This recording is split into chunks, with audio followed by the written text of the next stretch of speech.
the most respected Professor C.N.R. Rao, Chief Guest of 56th Foundation Day, Professor Siddhalingaya, the Guest of Honor, faculty, students, media and all others who are present, a warm welcome to all.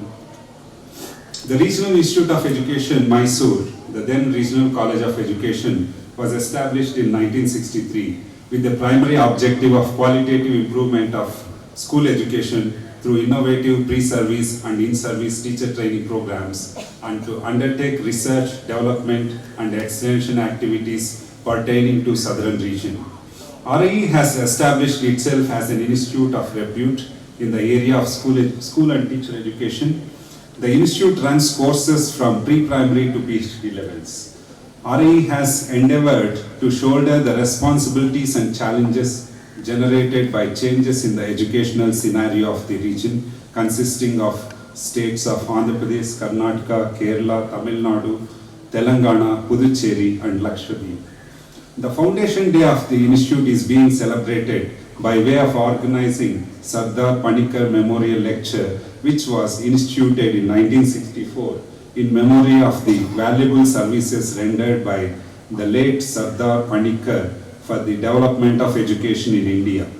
He began his life as a university professor and went on to serve as an ambassador, a member of the State's Reorganization Commission, member of the Rajya Sabha, Vice Chancellor of Jammu and Kashmir University.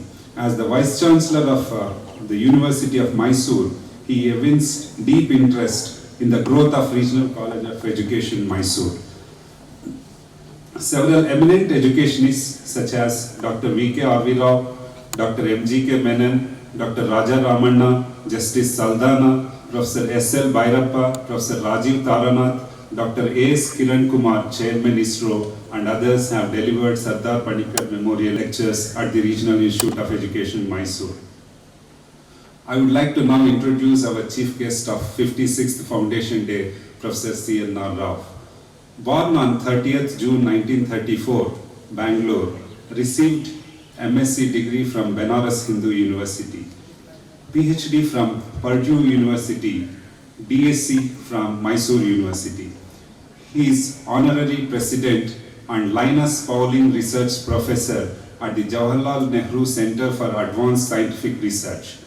He is also an Honorary Professor at the Indian Institute of Science. His main research interests are in solid state and material chemistry. He is an author of over 1,650 research papers and 50 books. He has received, that is a Herculean task.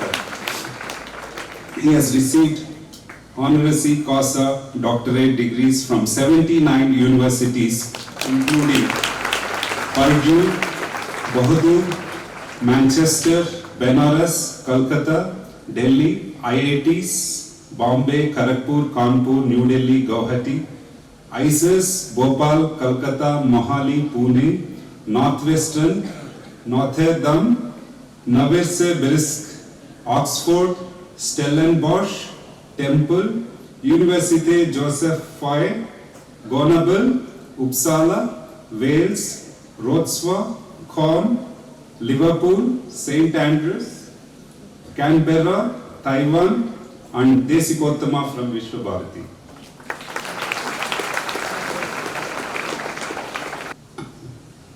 Thank you, sir, for setting the tone for this morning's proceedings.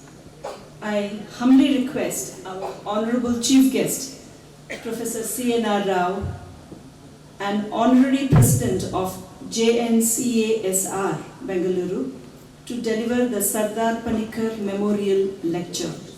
Over to you, sir. Professor Srikanth, Mr. Siddhalingaya, Professor Venkatesh Murthy, Professor Rama, all the colleagues, teachers here, and student teachers, ladies and gentlemen. I have come to talk to you. Normally I get about, if you pardon me my saying so, about 10 invitations per day from various places in the world. You can imagine now how many, it is really too much. I came here in spite of all these pressure, because I'm going to talk to future teachers. That doesn't mean I ignore the old teachers, because I have much to say about the old and the young teachers today. Before that, I would like to make a few comments about education. The other day, somebody asked me, very important person in India, and of course I don't know what he is doing now with what I said. What is the one most important thing one should do in India? One thing that will make a prime minister or whoever immortal. I said one thing. If anybody, a prime minister or whoever in India, changes the system of education in such a way, there is better education, better employment opportunities, and greater hope for the young people, that will be the greatest contribution. The reason is, today our education scenario is terrible. If you finish BE, or if you don't finish, you want to go to engineering, one innumerable competitive exams. If you want to go IIT, you go to Kota or someplace, day and night, you go through that coaching classes, then commit suicide. It's a whole mess of a system we have created in the name of education. Our children are victims of this terrible system. When we are talking of teachers, I want you to remember that. Please relieve the children of this burden of education. Education is something we have to enjoy. And when I was a young student in this country, there was so long ago, you would say, do you remember when you were a student? Well, I still remember when I was in high school, long ago, 1940s, late 40s, early 40s. My God, I enjoyed school. I had wonderful teachers. They were paid very poor salaries, 50 rupees or something, but they were excellent teachers. But enjoyable experience in education is one thing. Second, opportunities. My wife and I go all over India, particularly interior villages of India, rural India, to do something about education. I see hope in those eyes of those children. What are we going to do for them? We are the youngest country with millions and millions of children. You don't know, being in Mysuru and Bangalore, the real pressure of population. The number of children looking for a future through education is a few crores of children in India. They will all come up to the middle, 15 to 20-year-old in another 10, 15 years. What are we going to do with them? Nobody has thought about that. This is what I am talking about. Anyone who can solve this problem of the future of children, future of education, and give them better opportunities and better education would have done something India a great thing. This is not the subject of my talk. The reason I am telling you this is, whenever we talk of education, don't forget, education is not in the beautiful place of Mysore, but in the entire country, particularly in the villages, far away from these cities, where our children have hope, but no opportunity. Well, what about facilities? Well, our facilities may be improving in some schools. A good school, say in an American state, or a good school, say in Cambridge or Oxford, where I go a lot, where I have been a professor, I tell you, those schools have fantastic facilities for children to experiment, children to do many things. Where are those schools here? I think these are the things our government should be doing. They do everything except the most important one. What are the two most important things for man? Good life, good health, good education. And both are ignored. For years we are trying to get education more money from the government, but it continues to be about 3.5% of the GDP. It is not 6% of the education, for education. But you may not remember, our P.V. Narasimha Rao was the education minister under Rajiv Gandhi. Then I used to be chairman of the Science Advisory Council to Rajiv Gandhi. I used to tell Narasimha Rao, I say, please raise to 6%.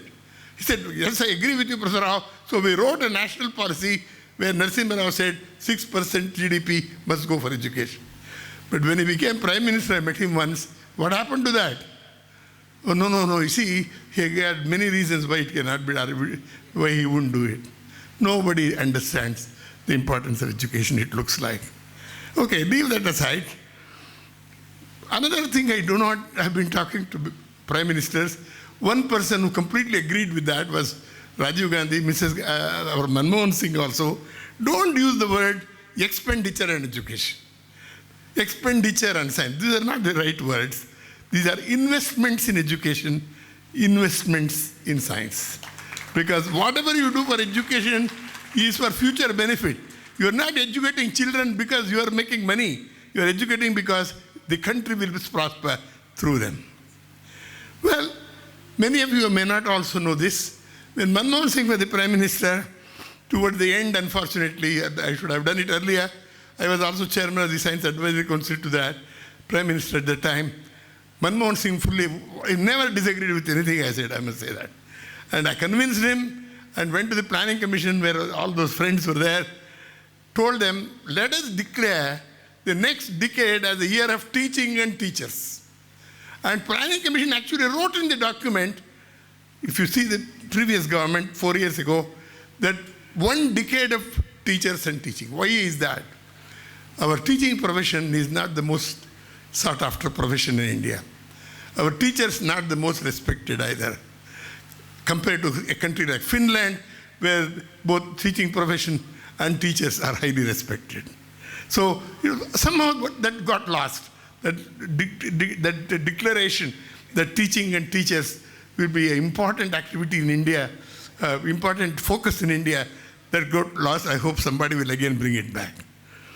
Well, what about the status of India, generally speaking? Generally, of course, in education, we are not doing well. In science, not so well at all. We used to be very good. You see, when education is bad, what about science? Science gets less than 1% of the GDP, 0.8%. Of that, most of it goes space, atomic energy, and all these fellows take away the money. The real science done in the little laboratories are the ones that help progress mankind, help progress of mankind. That is the one related to the health of human beings. That research gets very little money. So that is all inside that 0.8%. And every Prime Minister has promised within next year we'll make it 2%. It is yet to happen. I don't know when it will happen. Science is like that. Anyway, coming back, you're all going to be teachers. Some of you are already teachers. So what I say, please don't misunderstand me. But I have also been a teacher. In fact, I come from a teacher's family. Everybody in our family has been a teacher of some sort or the other. So the question is, I've always been worried about what is it that we are going to teach? What is it? Teaching is what? Well, first of all, in Teachers College, I'll make one comment about Teachers College and not say anything more. I've not come to improve your institution. That's not my purpose. I'm sure you know best. But one thing is, what I find when I go around is 90% or more of our teachers, particularly in high schools, class 11 and 12 teachers, they don't know enough of the subject. The content knowledge of teachers is very, very poor. They can't, you can teach with confidence in physics, chemistry, mathematics, history, whatever, if you really understand it. The clarity of expression betrays the clarity of thought as well. He doesn't understand, so he uses all kinds of words. So teachers don't, students also. The other day, in a PhD exam, you may not believe it, how bad it is. Here is a young boy, first rank, whatever it is he was, comes for a PhD comprehensive exam after MSc or whatever. I asked him, name one greatest chemist, in his case, or if you don't like chemistry, greatest physicist of the 20th century. Anybody. He spent 5 minutes, 10 minutes, didn't come with one name. I said, what is the matter? So many names. What about Einstein? What about Pauling? Have you done anything? They're all very good, very good, very good. He The mind doesn't work. See, somehow they become very inactive. We have not activated the minds of the students. Instead of that, we have thrown stuff. A good teacher is one who doesn't teach what is in the book. In fact, I have been a teacher in IITs, IIT Kanpur, where I had those students of mine whom I used to teach the first year, Chem 101 chemistry. They have always been very nice to me. I will be going in an airport, somebody will say, Brother Rao, I am your Chem 101 student. I make something enjoyable. Tell them stories. Tell them everything other than what is in the book. I cover that also. By the way, covered in such a subtle way, they don't realize I've actually covered the subject. But they should know many other things. It's extremely important we tell stories. Imagine, people know everything about electrolysis, they don't know who Faraday is. But the greatest name, the greatest scientists human beings have ever produced in the history of mankind, Faraday, they can't even write 3 sentences about it. The greatest mathematician India produced, ask them to write 3 sentences about Ramanujan. They don't know. Here was a genius, Ramanujan, right? I will never forget some of the stories about him. Some 2 mathematicians will be arguing, what do we do about this thing? How can be done? Ramanujan will be listening to that. Hey, that is that infinite series. Immediately, within 1 second, he has an answer which is so complex. How he thought about it, how he reacted, I don't know. You also don't know, I don't know. We have to tell those stories. Stories of people like Hans Bethe. I don't know if you know that. One story about Bethe, I will tell you, a great physicist. He also was a Nobel laureate. Hans Bethe there was a very big problem about sun. Why is the temperature of the sun? What is it due to? What reaction was that?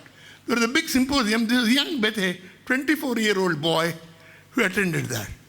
And he had just finished his PhD. At the end of that symposium, he was taking a train, and somebody, Chadwick, who had just then discovered the neutrons, came running. I'm told you're a very bright physicist, theoretician.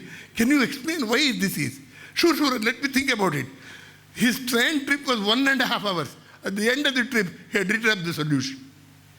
And he published it in a famous paper.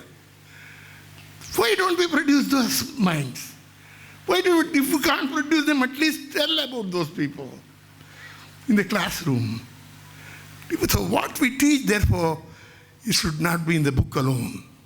Teaching what is in the book, any stupid guy can do that. Reading what is in the book, any stupid guy can do that. All you have to do is take a book and throw it to the student and he catches it. That's it. Then forget about it. So I'm just joke apart.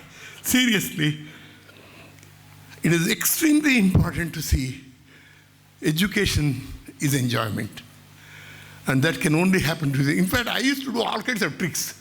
Demonstration, for example, physics or chemistry you are teaching, do all kinds of crazy things. I was seeing very simple things. For example, I would come with a big bottle in the front of the stage in IIT Kanpur, I remember, and suddenly drop it. All students would be broken into pieces. You see, what do you see, I would say? Broken glass. When you see broken glass, what does it mean? Time has passed. Time has passed is entropy. Then I would give the next 1 hour story on entropy. So there is a way of teaching each thing. And most important of all, while teaching, how do you teach creativity? How do you create a Faraday? You can't create. Creativity cannot be taught. That is very well known.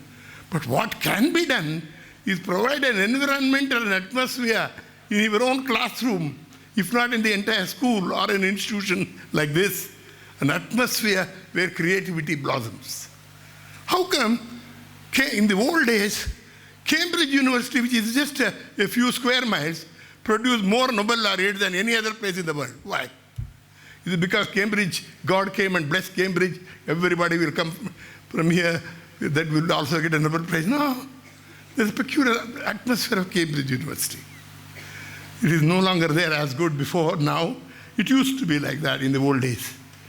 So why can we create such institutions where the atmosphere and the environment propel young children, our school, our teachers, to become great scientists? And also, for example, let me take example of science. People ask me, how can I become a scientist? When do I become a scientist? You can become a scientist anytime. You can start as a teacher, then change over, become a scientist. You can start as an engineer, then become a scientist, become a medical doctor, then become a... Science is a way of doing things that you can become a scientist, you can become a creative individual at any time in life.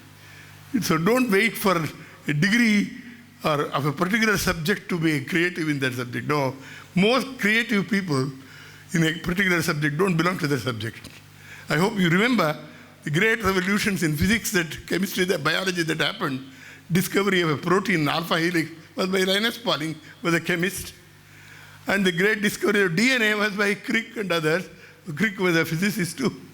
So it is a way you have to remember. Creativity is something that creates new ideas, new revolutions in knowledge.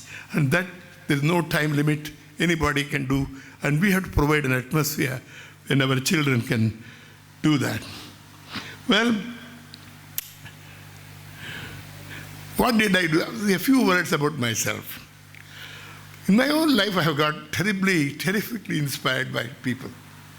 I want to know that. One meeting, one lecture, one visit, that's all you require. You have to inspire people, get an opportunity for that inspiration.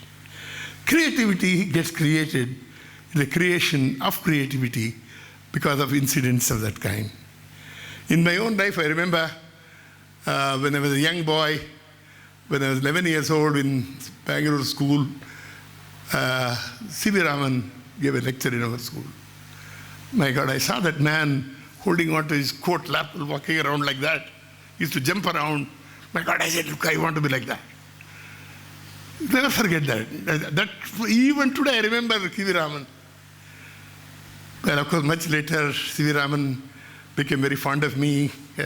Was very nice to me. I wrote much later, when after my education in America and all, I came back. I was a young faculty member in Indian Institute of Science. When people used to laugh at me, well, what is all this you are doing? In India, it's very disparaging. People laugh at you if you are doing something different. I said, I'm going to write a book on a particular kind of subject which was not very well understood. So people say, oh, you're going to write a book. These people used to joke about it. I was only 25 years old. But I had already finished my PhD, postdoctoral, everything by that time. And that book came out within a year from London. Then that book was translated into 7 languages. And C.V. Raman saw that. My God, you wrote that? Then he said. 3 years later, I wrote my second book, which is a 700-page book published in the United States from Academic Press, New York. And when he saw that, apparently I didn't know that. I was already by that time in IIT Kanpur. I was the first professor of chemistry of IIT Kanpur. We were only the first 5 professors appointed there. I was over 29, 30 years old at the time. I was the head of the chemistry department. And then I got a letter one day from Raman. Dear Dr. Rao, I've seen this book you have written.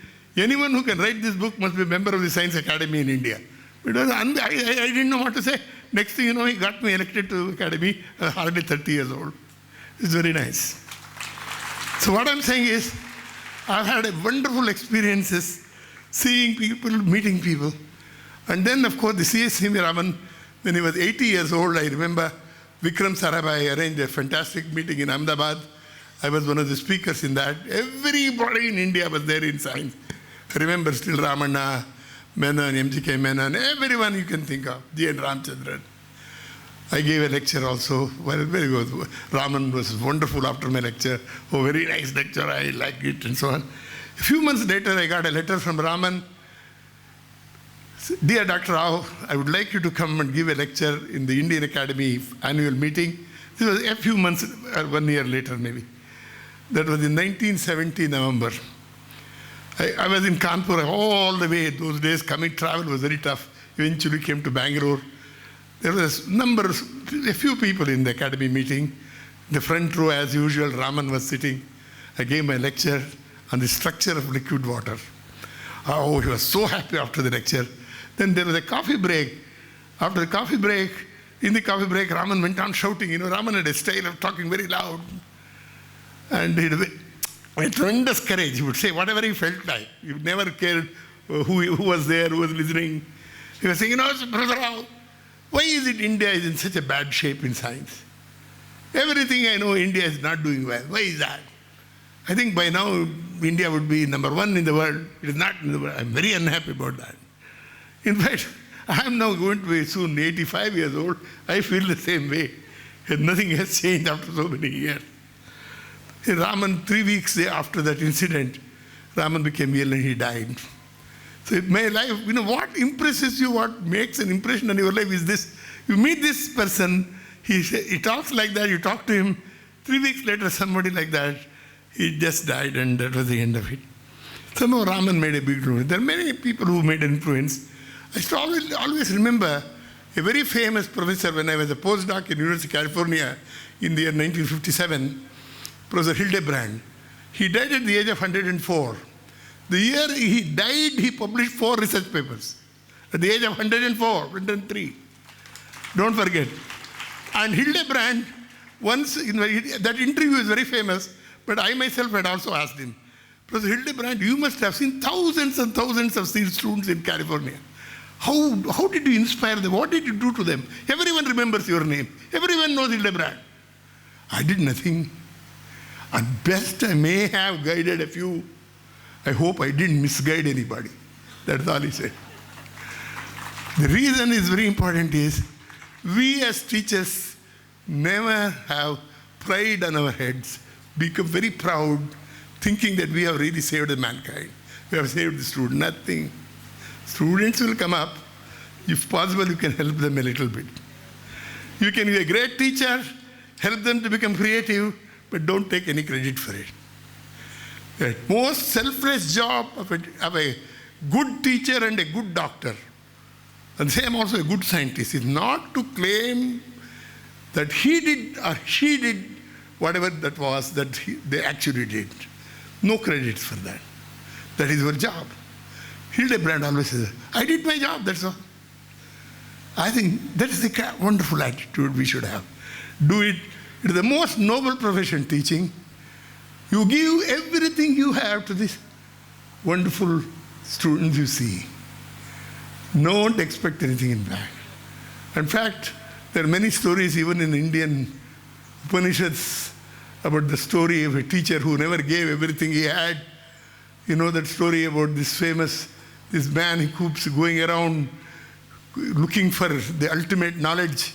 Then he sees a tree full of flowers and fruits, but not a bee, not a bird, nothing. Only those beautiful colored fruit. How come this tree with so many fruits and flowers, no bee, no flower, no butterfly, not a bird near that?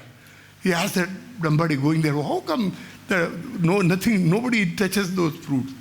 That is because, he says, the tree in the previous birth was a teacher who didn't give the knowledge completely. It is a so much Indian story, you must read that. So Hildebrand was like that. Hildebrand was there are many examples. One thing, our teacher's example I will give you, you must teach with one mind, and that mind must be yours. Don't give it away in such a way that you're always worried about the most awful thing. For example, people spend more time in the school or office and the lab on price of tomato or price of onions or stupid things like that. I don't know the price. If it's 1,000 rupees or 10 rupees, makes no difference to me. I'm not going to worry about it. So we as teachers should decide not to worry about ordinary things. We as scientists should not worry about ordinary things. Our mind should be at a different level. In fact, I used to work with a great man called Professor Mott, another guru of mine. He was unbelievable. He died at the age of 94. The year he died, he had 7 publications. Cambridge University, very famous physicist. He got a Nobel Prize many years ago. And we will all be discussing. Mott would be listening like that, making hand like that. We knew that he was not listening to us at all. Suddenly, after half an hour of our discussion, he had come back and ask some crazy question that I knew he would actually not at all listening. His mind was in some other thing completely. I want to create such a mind. I want to worry about what I am interested in. than all the stupid things others are talking about. He had a very funny habit. After half an hour of something else, he would say, oh, suddenly he would say, by the way, how is your family? He would say. That is a standard question. That means he was not thinking for anything for last 1 hour. He was somewhere else. So I think we must debate a mind as teachers of two types. A mind that is dedicated to your profession, a mind that is search for higher things. But there are many people like that. Lastly, I was inspired by people like Linus Pauling. Tremendous courage, the great guru, the 2 Nobel Prizes. Most of my research is in the area of Linus Pauling in the early days, not now. He was, look at the courage of that man. What a brilliant man, at the same time, terrific courage. He would show demonstration against nuclear weapons. At the same time, he would do great. People didn't like it those days because they said he was a communist because he was opposing American nuclear weapons. But today, everybody agrees with him. And he was an unbelievable person.